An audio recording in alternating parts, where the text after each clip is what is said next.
Yeah, we suck right now. The culture is actually like, I'm just praying for the Lord to deliver me from the pick sixes.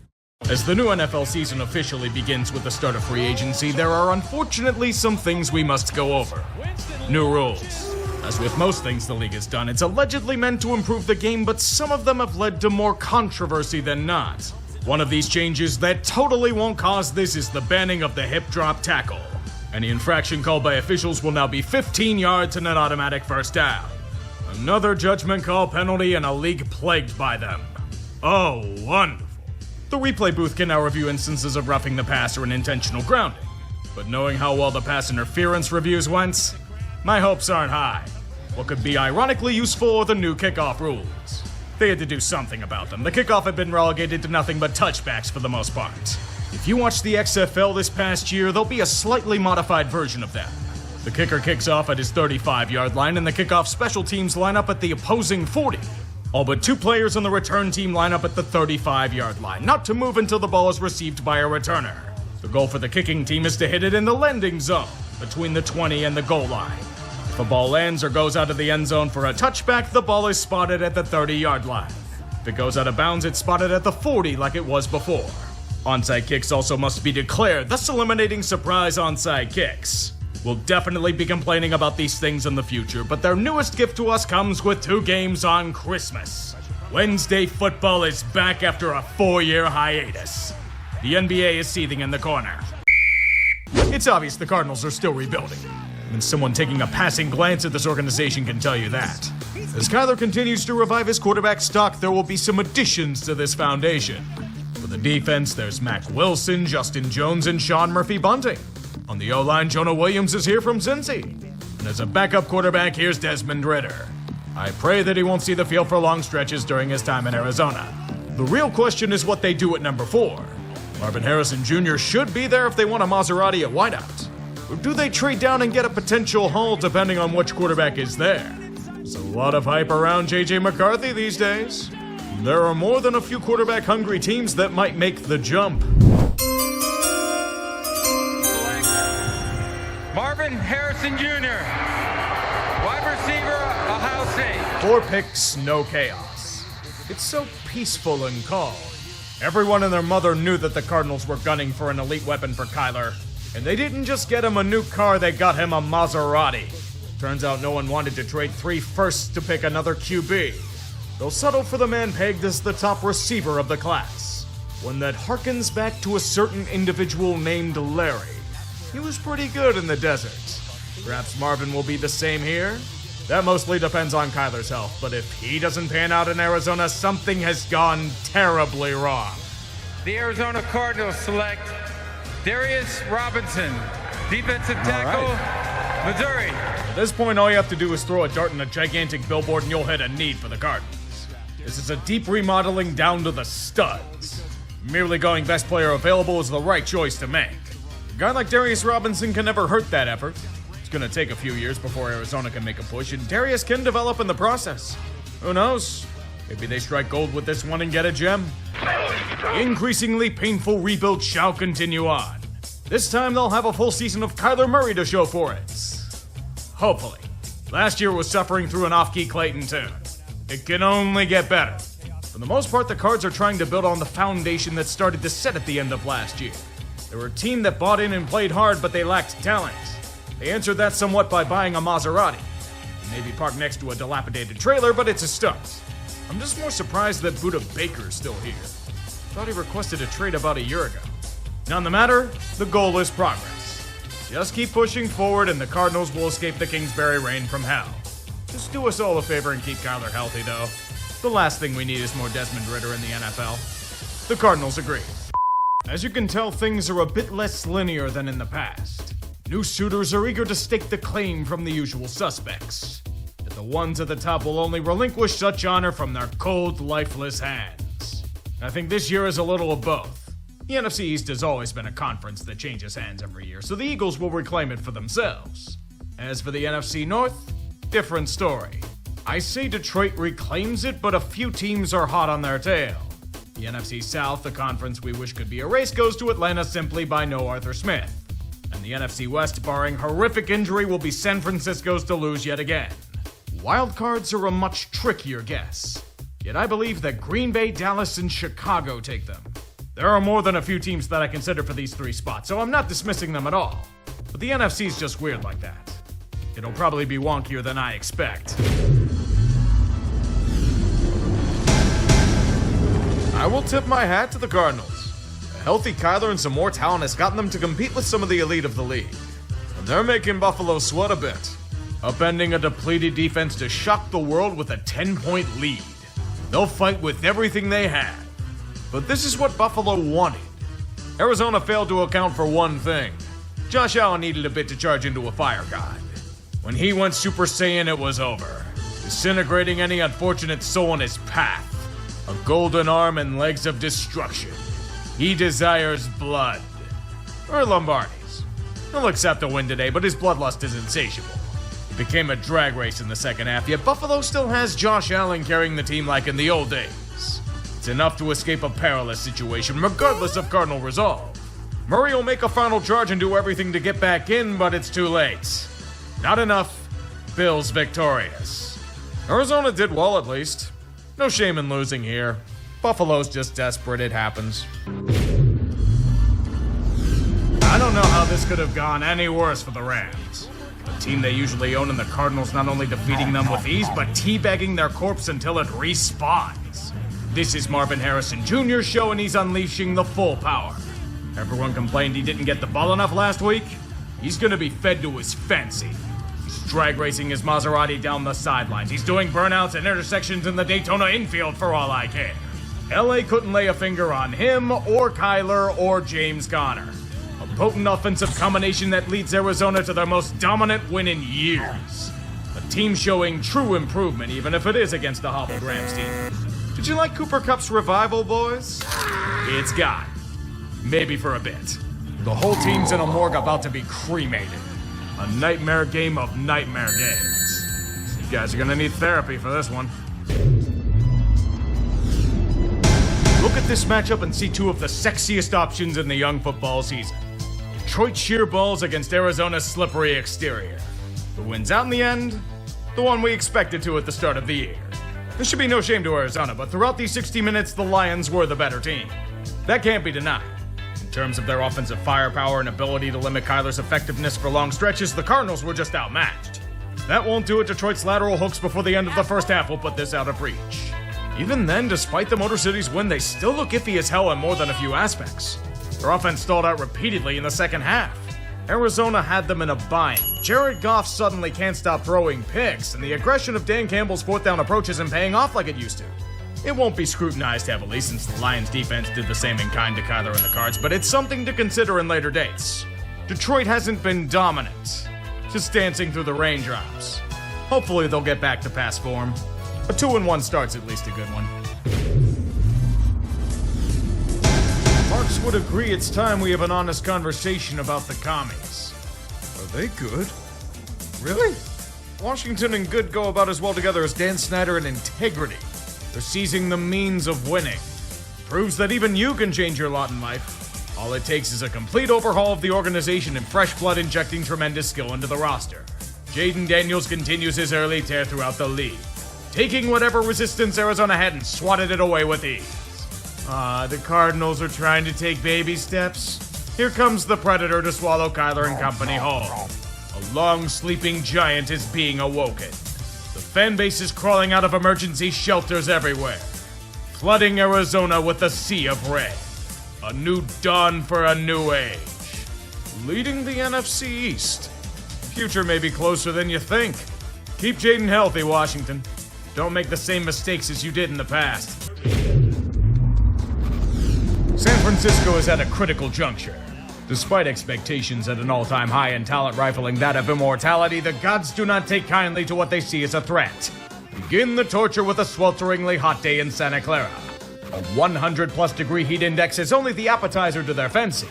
They will make this a pain they will be foolish to forget. It won't show early. They have to let them fight.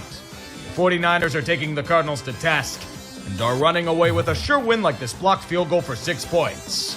But these are jealous gods. They feel their punishment hasn't been harsh enough. San Francisco dares defy them with Fred Warner escaping serious injury? Then the gods will strike down their kicker. Moody Blues are more than playing at Levi Stadium. They're on repeat. Now without a reliable field goal option, the offense has infinite pressure placed upon it. Pressure makes diamonds, they say. These boys cracked. A 13-point lead is nothing. Especially when the Niners have no kicker, they're forced to go for it in ridiculous situations. Such as this 4th and 23. Call it the shortest arm punt in the history of the sport. Kyler Murray is a man on a mission. And he's been one to steal games in the past. He's not only going to make us say a bunch of tired Call of Duty tropes, he's officially going to become partnered with them. Memes truly becoming reality. But are they enough to beat San Francisco? Down by 2, they need a stop. It isn't happening. The Niners offense flexes its withering power. Or so we think. The gods have one more trick up their sleeve. 1st and goal, Mason on the pitch. As it gets to the edge, and he is fumble the football. Oh boy! It's happening again. The Niners are suffering eternal punishments for amassing the finest collection of living talent. Their deal with the devil for relevance is coming at an unbelievable cost. Kyler does Kyler things on the final drive to get them a kill shot in field goal range. And they nail it. A brutal kicker. Devastation in Santa Clara. Feels like 2020 Redux. Everything dies. The Cardinals are a stout team and their 1-3 record was deceiving, but San Fran should have won this. Agony is a dish best served piping hot. The gods drink in celebration. What the hell is Arizona? Are they supposed to be good or shit or solely bailed out by Kyler or what? That defense, I honestly can't tell. They shut down San Francisco in the second half, but get minced into a puree by Jordan Love all game long. Well, Jordan himself had a lovely day indeed, skying the ball effortlessly for 4 touchdowns and guiding Green Bay to probably the easiest win they've had all year. Meanwhile, Kyler got clamped and could do nothing for the most part. The only thing that offense did was cough up the ball like it was phlegm. Let's hope when MHJ's in concussion protocol. This was over pretty quickly and turned into a celebration of all things green and yellow at Lambeau. Feel good for Romeo Doubs. He went from being suspended for skipping practices to securing 2 touchdowns on the day. The Packers are back to their regular selves. You'd think the NFC North became a gauntlet division. Holy shit, all 4 of those teams might make the playoffs this year. Can't watch a game without getting ESPN Plus or sailing the 7 seas of piracy. Did it ever happen? Perhaps the Chargers are hoping for the same thing. This game was poetry. An interception by Liquid LA only to bring back the trauma of Marlon McCree. If Justin Herbert had anything resembling a decent receiving weapon, the Chargers crushed the Cardinals in every facet. It's so bad there they have to trust Jalen Reagor. We all know how well that goes. With everything conspiring against them, their only option is to try the field goal challenge. No touchdowns, only the leg of Dicker the kicker. Arizona also has legs. That of Kyler Murray. The eternal cock tease is doing everything he can to bring the Cards a win, kicking and screaming. While Arizona has the lead, and their defense has been doing yeoman's work, they can't do enough to stem the tide. Liquid LA gets into field goal range and drives yet another kick through the uprights to retake control late. All the Chargers have to do is... Oh no. They're collapsing. Crumbling into 1,000 pieces as Arizona gets into field goal range. It never ends. Right down the middle. And Arizona grinds. It doesn't matter the coach they have. It doesn't matter the personnel. It doesn't matter the opponents, the riches, or the desire. Chargering always prevails in the end. Arizona rips the win from their cold dead hands to stake a claim for the NFC West title. You heard that right. The Cardinals have a modest chance of winning it. Stolen a few games this year. They could steal that too. A crucial return in their hour of need. Tua has been cleared from concussion protocol. The risk is great, but the reward is more than necessary. Miami finally has an offense again. No longer privy to alleged Pro Bowlers and DEI hires under center. They will finally be able to do what wasn't done in almost 2 months. Move the football forwards. 20 points in a game for the first time since week 1. Insane to think with all these weapons, but Tua is the key to this offense. And it's finally humming again. 10-point lead with the ball in your own territory is... what the hell? The whole team suddenly blue-screened and it bricked the servers. thing about the Cardinals is that in chaos, they are thieves. They love nothing more than stealing wins away from their complacent opponents.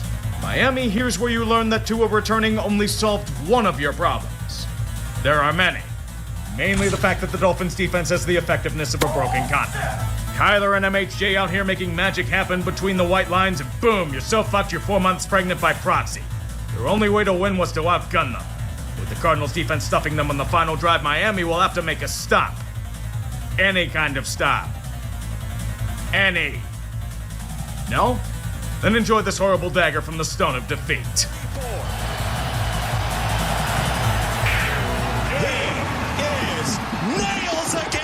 How does it feel to see Chad Ryland go from absolute shit in New England to kicking clutch field goals on repeat? About as bitter as Miami's horrible loss? The Cardinals are 500, taking names and ripping their hearts out as they still beat. Gaze at the dying men before you, for they are Dolphins. Their season in a mass grave like the team is. Bears? You gonna do anything with how shitty your play is? Can you ever not live up to the fucking stereotype? No matter what this team does or attempts, they exist to be a local franchise and NFC North punching bag. Arizona's at least developing as a team. They play hard and do whatever it takes to win. They weren't even anything special in the offensive front. Chicago's just so damn inept that the game was literally handed to them without a fight. Does this team even prepare for things? Do they bother to care? It's almost as if the players are openly mutinying on the hacks in charge. It's just before halftime and you give up a running touchdown of over 50 yards? To a fucking Star Wars character? You are not a real franchise. Bears are doomed to merely feed Virginia McCaskey the souls of 100 fans every hour for her sustenance. Not firing Eberflus when bringing in a new QB, that's totally worked out well for you fuckers the last 2 times you tried it. As tradition, it's garbage time and Caleb's out there to die like he has the last 55 minutes. Sadly for Eberflus, he merely tweaked his ankle. He has to get his work in, you know. The Cardinals, simply by existing, caused the Bears fan base to literally shatter into 1,000 pieces yet again. Don't worry, Matt, just bench Tyreek Stevenson and not use Cole Kmet at all. That's totally gonna solve their litany of woes. Why wasn't he fired a year ago? Oh, right, the McCaskies are incompetent and cheap. Yes, Jets, Robert Saleh was totally the main problem with the team. Firing him was gonna solve every single issue on display. I mean, they did win a game last week. The self-inflated momentum was really riding high until they get ass-blasted in Arizona. And I mean full enema. Cleaning out the colon and ripping out the prostate bad. The Cardinals look to be a completely different class of football team. At least they could complete passes. At least they can defend. At least Kyler still has his talents as a quarterback. New York has absolutely none of this. Bringing in Devontae really solves something indeed. Question of if Aaron Rodgers is cooked. This was the worst performance of his career. An offense that can't do anything close to enough to compensate for an unbelievably shitty defense. This was supposed to be an elite unit. They can't fucking tackle. They're lost in their own damn sauce. The Jets think they're relevant. That's so cute. Here are the Cardinals to slap them back to reality. Honestly, the most decisive victory they've had in... I honestly can't remember. Keep being snarky, Aaron. It'll definitely help you when you complete the cycle and become a Viking next year.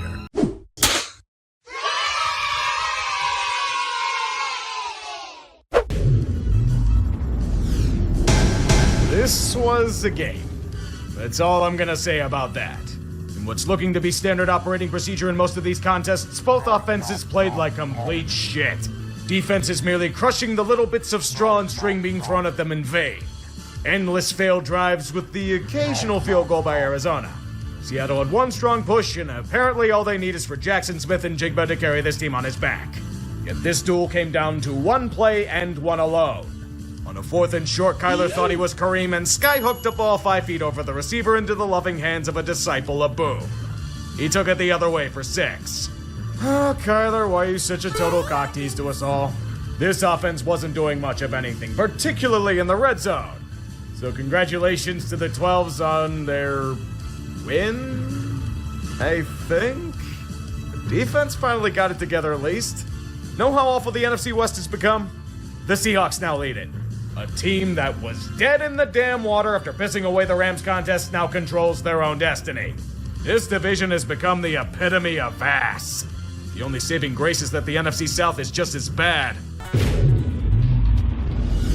Peak Vikings truly is a sight to behold.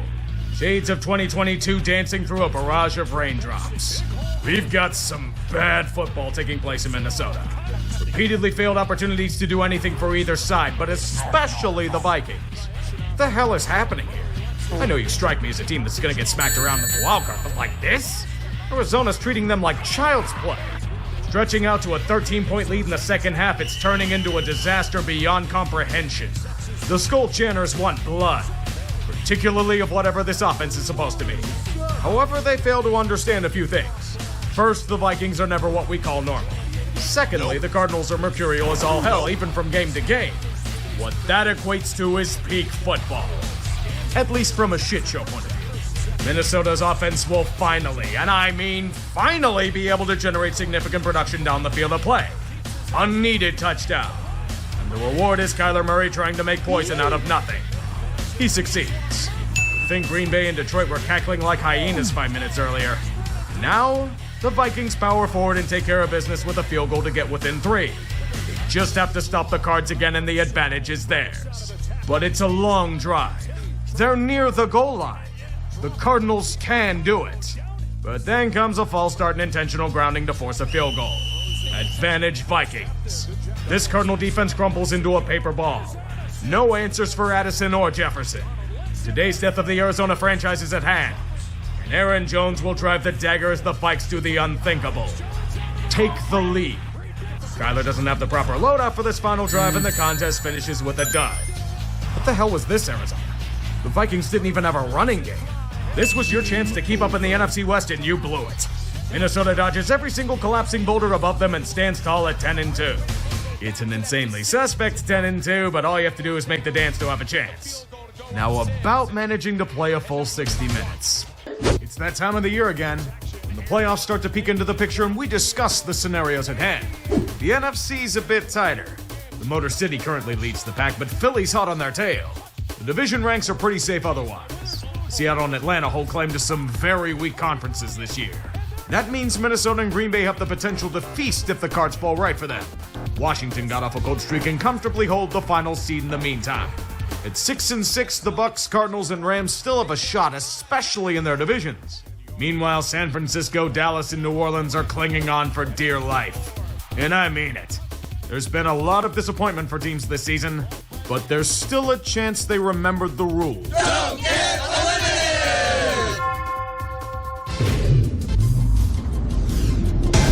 This has somehow become a battle for the NFC West. Stranger things may have happened in a time long lost to scribes, but this is definitely a situation incomprehensible to the logical mind. Perhaps this also relates to Kyler Murray as an athlete. All the talent in the world, but he keeps throwing it away to the other team with terrible interceptions. The cock tease burns them again. These repeated fuck-ups in the early game undid Arizona and their dreams of divisional glory. Personally, I find it amazing that the Seahawks of all teams have a strong chance of hosting a playoff game in January. The NFC West has become a shithouse full of injuries and failure, and Seattle simply fell to the ground and found a bountiful harvest next to them. I wonder if the Cardinals will find a way to stop Zach Charbonnet. Perhaps in a different timeline? If they did, Arizona may not be seeing their sudden surge go to the wayside. This loss was brutal for any chance of this stunning playoff berth. There's been progress in Glendale, but not enough of it. They have to ask themselves some deep questions about the franchise, and Arizona might not like what those reveal. Get yourself some mirror and gaze at the imperfections. Seattle will buy it for you guys. Hell, they'll pay for the shipping too. 1 month left. Get your tickets to the postseason ready now or be left out in the cold. We know the drill by now. The NFC's road is still undecided. Detroit stays ahead with a crucial win over Green Bay, but Philly and Minnesota are still hot on their tail. Thanks to Atlanta's catastrophic implosion, Tampa Bay has reasserted itself for the NFC South lead. The Seahawks still remain on top of the NFC West, but things could be getting shaky there with a loss on Thursday. A bye week for Washington maintains their 7th seed, yet rivals remain. The Rams and Niners want in. There's a chance the Falcons could get their shit together. Arizona could make miracles happen. Probably not, but you aren't out of the dance until you hear the dreaded words told to a few teams already. You know them by heart. Don't get eliminated! The 4 p.m. window offered incredible matchups, heavyweight bouts, and serious playoff implications. And Patriots-Cardinals. Big Bird at the business meeting vibes in this one. New England's more interested in tanking for incredible justice, but they'll let Drake May try to grind blood out of a stone. He won't succeed, but he tries his damnedest to. There isn't much to say here that we don't already know. The Patriots suck and are gunning for Travis Hunter. The Cardinals are simply trying in vain to stay alive for a playoff run that will never come to fruition. Not much happened before the fourth quarter, but by that point, Arizona had more than enough for a soul-crushing win. Once again, doesn't really matter since the Cards lost last week, but it's just hoping for more progression. The game fulfilled sponsor obligations. Let's move on. 3 games remain. This week was critical in deciphering the playoff formulas, but it doesn't mean that we're anywhere close to a solution. The number 1 seed in the NFC is now a 3-way tie. The Lions still have control, but the Eagles and Vikings are hot on their tail and coming fast. Philly can also claim the NFC East with a win or Washington loss, but the Eagles aren't going to implode, right? The NFC North is a mosh pit, made even more so by the attrition on Detroit. Minnesota or Green Bay could easily take it, but the NFC South is Tampa's to lose. Hopefully they won't choke it away like Atlanta did. The NFC West is between Seattle and the Rams, with the Cards and Niners on life support. This division probably gets settled with a Week 18 showdown. The wild cards are all but set and can be officially claimed if Green Bay wins and Washington wins and gets help. The NFC especially is going to be a ride moving forward. Get ready. These words are going to come in handy. Don't get eliminated! The light at the end of the tunnel dims further and further no matter how fast the Cardinals run towards it. Sometimes there is no escape. And they'll keep trying to survive despite Carolina pulling them towards the dark abyss. Someone forgot to tell Kyler. In his typical Jekyll Hyde style, Murray turns into a gigantic cock tease, both dazzling and derping with the ball at the same time. Fortunately for the Cardinals, Carolina isn't too fond of playing alongside them. They're beating them silly early on thanks to Bryce Young's revival, jumping out to a 23 lead. But the good Kyler manages to flip the switch. He and James Conner make this into another close contest, and it continues to be so throughout the second half. Neck and neck they go. Carolina for bragging rights, Arizona simply to survive. The situation's perilous. Both teams duking it out as the Panthers maintain a slim 3-point advantage. The Cards have some semblance of momentum, and Kyler proceeds to throw it all away on a weak arm punt. Kyler, why do you keep doing this, man? It's fortunate that Arizona's D bails him out for another chance. But trying to tie the game with a 2-minute drill, they still nearly fuck it up. Nobody knew the clock was still running after a Kyler scramble? Really? You're just insanely lucky that Chad Ryland bailed you guys out with a drilled kick. 2 overtime we go. The Panthers get first chance. They do nothing with it. Now Arizona can escape. They completely fuck it up. Wonderful. Just a disaster drive emphasizing their frustrations. Chuba, go out there and get revenge for your faux pas against Tampa Bay a few weeks ago. Take us all to the promised land. Hubbard. Chuba Hubbard dancing into the end zone and a Panthers victory with a touchdown in overtime. Yeah, Carolina finally broke through the pain barrier to successfully finish a contest. Good for them. I'm serious, they've endured enough shit over the past few years. Perhaps someday things might get better as long as David Tepper doesn't medal yet again, but for now, enjoy this. Cardinals, you get no such luck. Hand over your badge and your gun. You're off the case. Miss. I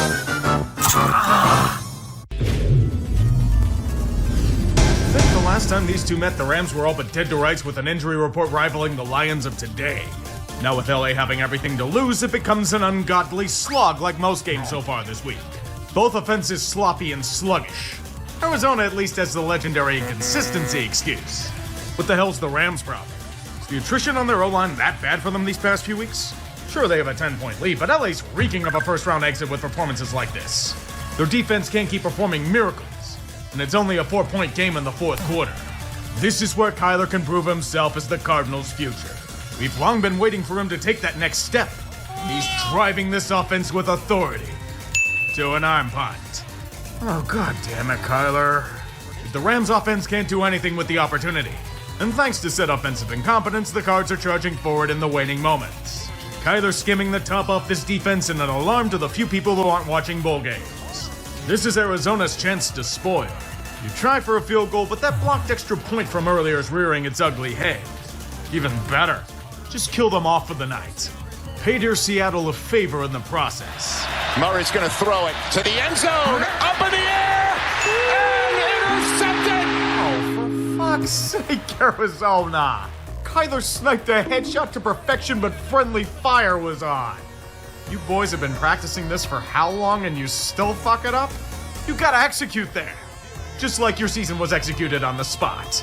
In Cardinal tradition, an end-of-season collapse is their reward. The only consistent in all of it has been Kyler. Just putting it out there. But for the Rams' outcome, we'll have to wait until the Sunday games. They can clinch the division if a few things go their way. Astronaut is once again landing. Josh Dobbs is seeking one more miracle run after the memes ran wild last season. It didn't work out as planned. The Niners merely recreated what they've experienced for most of the year. Patrick Taylor Jr. may have had a 100-yard game, but when the defense can't stop a damn thing, it's over. Just over. Kyler Murray finishing a disappointing year with 4 TDs, and that's a wrap. In a decrescendo from what was supposed to be an incredible run, Arizona takes them behind the shit and pummels them within an inch of their life. What a dud. San Fran paid for a Rolls Royce and ended up receiving a total junker. Now the question is, what the hell do you do from here? The Cards are showing progress and they might not be the division's jobber for much longer. Especially if MHJ plays up to his potential and they get a few more assets to fortify holes on the roster. It's gonna be a long offseason, Niners. A Super Bowl may not be in your future, but another injury bowl certainly is. They're becoming a dynasty in this medium. Glorified enhancement talent of the NFL. Surprising when Arizona doesn't have a middling season. Despite attempts to change, the same results keep happening. The Cardinals' sin is one that keeps getting repeated. Late season collapses. Chance at the playoffs despite no expectations? Too much optimism for this group, time to implode again.